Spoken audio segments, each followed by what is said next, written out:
Good morning students, class third सभी SST chapter 2 face of the earth. इसमें आपको part 1 और पार्ट 1 में आपको जो है ग्लोब के बारे में बतलाया गया था, फिर उसके बाद आपको मैप के बारे में बताया गया था, फिर आपको हमने डायरेक्शन को भी थोड़ा बताया था। तो आइए डायरेक्शन से हम पुनः स्टार्ट करते हैं, क्योंकि आपको बताया गया था कि जो मानचित्र बनाने की कला होती है उसको कार्टोग्राफी कहा जाता है और मानचित्र बनाने वाले को कार्टोग्राफर कहा जाता है।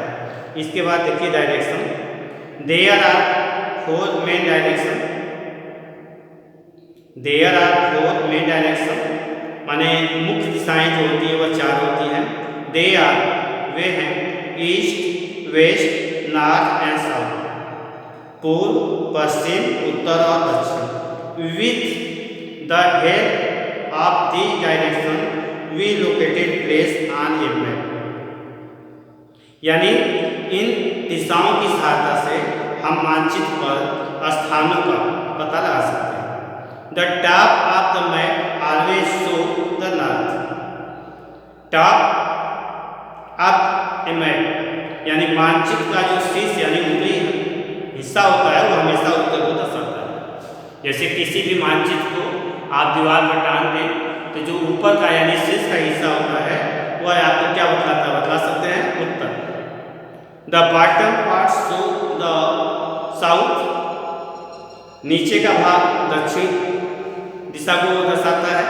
The right hand side represent the east and the left hand side represent the west, यानी दाहिना हाथ पूर्व की ओर तथा बायां हाथ जो है पश्चिम को बतलाता है, यानी उसका प्रतिनिधित्व करता है। उसके बाद डायरेक्शन, डू नॉट चेंज, दिशाएं नहीं बदलती। They remain the same in all the map, यानी दिशाएं नहीं बदलती, वे सभी मानचित्र में समान रहते हैं। Know the direction make the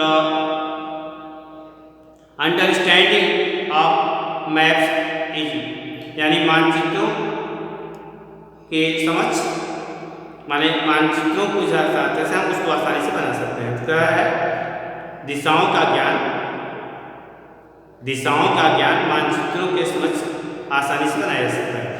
उसके बाद है compass. A compass is also used to find direction, a compass is also used to find direction, यानी दिशाओं को खोजने के लिए कंपास का भी उपयोग किया जाता है। It is a magnetic device which consist of a magnetic needle, कराए कि दिशाओं को खोजने के लिए कंपास का भी उपयोग किया जा सकता है। एक चुंबकीय उपकरण यानी केवल इट इज मैग्नेटिक माने यह एक चुंबकीय उपकरण है जिसमें चुंबकीय सुई होती है। आप ए मैग्नेटिक नीडल यानी चुंबकीय सुई होती है। दिस माने यह मैग्नेटिक नीडल यानी यह चुंबकीय सुई हमेशा always point towards the north, यानी यह चुंबकीय सुई हमेशा उत्तर की ओर इशारा करती है। Once we know the north direction we can easily find out all the other direction, यानी एक बार जब हम उत्तर दिशा को जान लेते हैं तो हम आसानी से सभी दिशाओं का पता लगा सकते हैं। Sailor and travellers use the compass to find direction in sea and ocean, माने नाविक और यात्री समुद्र और महासागरों में दिशाओं को खोजने के लिए कंपास का उपयोग करते हैं। माने जो समुद्री नागरिक होते हैं और जिनको नाविक बोलते हैं, जो समुद्र में अपने जहाज को या किसी चीज़ को लेके अंदर चलते हैं, उनको दिशाओं का ज्ञान करना रहता है कि हम किधर जा रहे हैं, उत्तर जा रहे हैं या दक्षिण जा रहे हैं या पूर्व जा रहे हैं या पश्चिम जा रहे हैं। तो ये जो कंपास होता है यानी इसकी सहायता से वो आसानी से दिशाओं का पता लगा देता है। Besides these four main direction, माने इन चार मुख्य दिशाओं के अलावा there are four sub direction also, माने इन चार मुख्य दिशाओं के अलावा चार उप दिशाएं भी हैं। The direction between north and east is called north east. माने उत्तर और पूर्व के बीच की दिशाओं को उत्तर पूर्व कहा जाता है। The direction between south and east is called the south east. माने दक्षिण और पूर्व के बीच की दिशाओं को दक्षिण पूर्व कहा जाता है। The direction between north and west is called north west. यानी उत्तर और पश्चिम के बीच की दिशाओं को उत्तर पश्चिम एंड माने और the direction between south and west is called south west direction. और दक्षिण और पश्चिम के बीच की दिशाओं को दक्षिण पश्चिम दिशा कहा जाता है। आई बात समझ में? तो ये बताया गया कि हमारी जो मुख्य दिशाएं होती हैं वह 4 होती हैं। पहला पूर्व है, दूसरा पश्चिम है, तीसरा उत्तर है और चौथा दक्षिण है।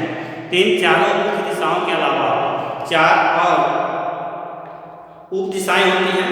तो वही उप दिशाएं कौन कौन सी बताएंगे? माने उत्तर पूर्व, उसके बाद दक्षिण पूर्व, उसके बाद दक्षिण पश्चिम के बीच दिशा को दक्षिण पश्चिम और उत्तर पश्चिम। आई बात समझ में? तो इस तरह से 4 और उप दिशाएं बताएंगे।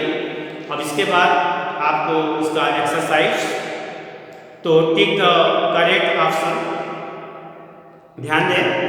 तो लेसन को आप अच्छी तरह से एक बार पढ़ने का प्रयास करेंगे और जब तक आप लेसन को अच्छी तरह से एक बार 2 बार पढ़ेंगे नहीं तब तक आप किसी भी एक्सरसाइज को, चाहे वह टिक द करेक्ट हो या ट्रू फॉल्स हो या फिल इन द ब्लैंक्स हो या मैच द फॉलोइंग या क्वेश्चन आंसर हो, इनको आसानी से उत्तर नहीं दे सकते। इसलिए सबसे जरूरी है कि सबसे पहले आप अच्छी तरह से 1 बार 2 बार 3 बार पहले लेसन को पढ़ें, उसके बाद उसको समझें।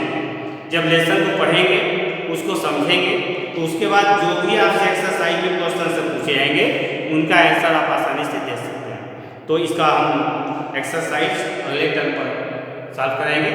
Thank you.